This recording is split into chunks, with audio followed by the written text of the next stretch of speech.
What are the titles of your books? The titles of my book, the first one that I wrote, it's called Reaching for the Stars. It's a self-penned autobiography. I wrote it myself. They say engineers can't write. I proved them wrong. I wrote my own autobiography, which is very.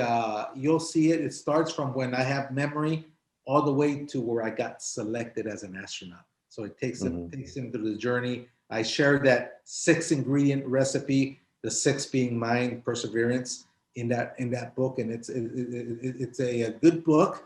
And then after that, parents started to ask me to write a children's book so they can read to their kids at 5, 6, 7, 8 years old. And so I wrote a bilingual book called The Boy Who Touched the Stars.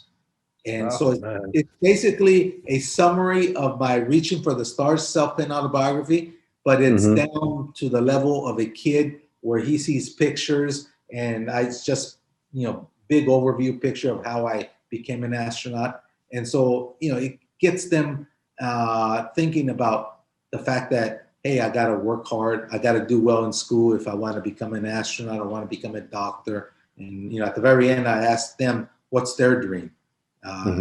So I thought I shared my dream. Now what's yours? So it stimulates conversation between them and their parents of what they want to be when they're kids, when they grow up. And so I did that. And then once I wrote that, the publisher then asked me and said, well, now that you've got the adult book, now that you've got the children's book, said, why don't you write a middle reader book?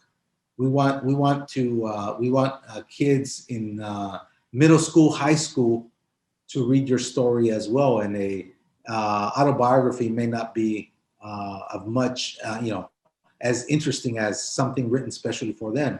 And man, I kind of hesitated on that because I said, well, I'm not sure what else to write. I mean, you can only write this stuff so many times, so many ways. I can understand the adult autobiography and then the children's book, but then what the heck do I put in the middle? And so I started thinking, and I said, you know what? I'm going to do this one different. I'm going to take him on a 14-day mission to the International Space Station. So the book starts where I'm sitting as a flight engineer in the flight deck, and the countdown is beginning. And I take him through the 14-day mission so they get the experience of what an astronaut does for 14 days up in space. But in key points, I have flashbacks. So the kids don't know this, but I'm spoon feeding them the concepts that are in my autobiography. Is spoon feeding them the concepts without them knowing that I'm preaching to them, but I am, of how I got there with certain flashbacks at certain key points of the mission, and then the landing and everything. So it actually, they loved the book once I wrote it, and they said, this is great. We didn't realize we were going to do this, and this is even better. And so they loved it. And that one's called From Farm Worker to Astronaut. Nice. And you can find them in Amazon.com. Or if you want them autographed, they'll cost you a few dollars more, but it goes to my foundation, Reaching for the Stars. You can order them through my website, tierralunaengineering.com. There's a little store there, and you can order them. And I personally sign them and dedicate them any way you want. Like you can say to my brother Billy, Reach for the Stars, and then I would sign it. If that's what you write, that's what I'll write, and I'll sign it. And so perfect. So it's those books, and I'm writing a 4th book I mentioned, and this is more of a kind of like a self-help Tony Robbins style book, where I go through the mechanics of the 6 ingredients in terms of exercises that we do for each of the steps that sort of helps the individual go through those steps in case they say, well, how do I do this, or what do I do here? And hopefully it's a good encapsulating self-help book that if any individual wants to say, I'm not sure what I'm doing with my life, what do I want to do?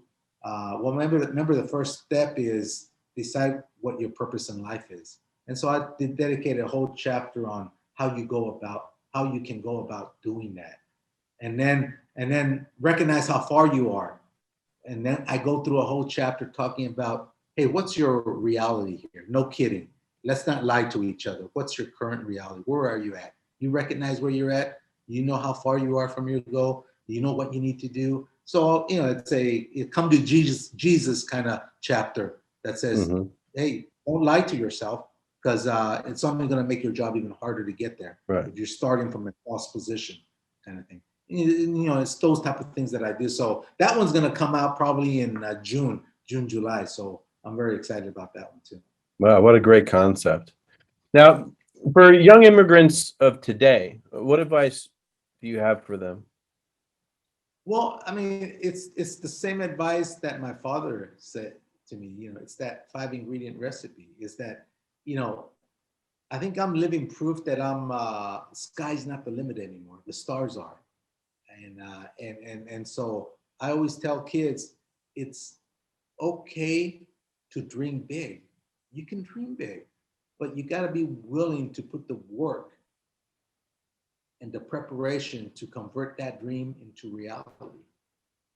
Because it does you no good to dream and then not work towards it, work hard towards it. So I would tell the kids, work towards it, towards turning it into a reality. How?